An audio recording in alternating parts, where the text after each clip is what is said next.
আসসালামু আলাইকুম ওয়া রাহমাতুল্লাহি ওয়া বারাকাতুহু। প্রিয় ভিউয়ার্স, আজ আমি আপনাদের সামনে হাজির হয়েছি টয়লেট থেকে বাহির হওয়ার পর যে দোয়াটি পড়তে হয় সেই দোয়াটি নিয়ে।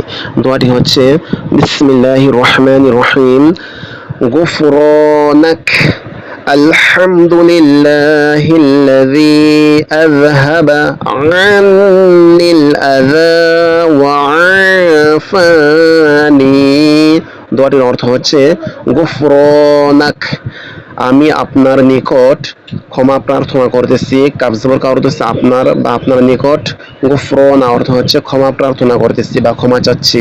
আলহামদুলিল্লাহ, আলহামদু সমস্ত প্রশংসা, লিল্লাহি আল্লাহর জন্য। আলহামদুলিল্লাহি সমস্ত প্রশংসা আল্লাহ তাআলার জন্য। আল্লাযী যিনি, আযহাবা দূরীভূত করেছেন, আন্নি আমার কাছ থেকে। কি দূরীভূত করেছেন? আল আযা কষ্টদায়ক বস্তু, অর্থাৎ আমরা প্রস্রাব পায়খানা যে পেটের মধ্যে যখন আটকে ছিল তখন আমাদের কাছে খারাপ লাগতো।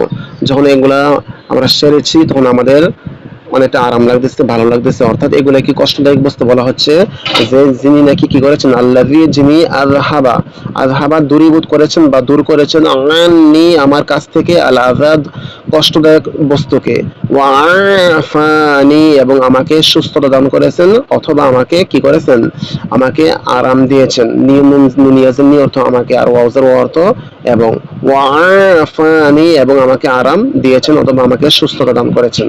আসসালামু আলাইকুম ওয়া রাহমাতুল্লাহি ওয়া বারাকাতুহু।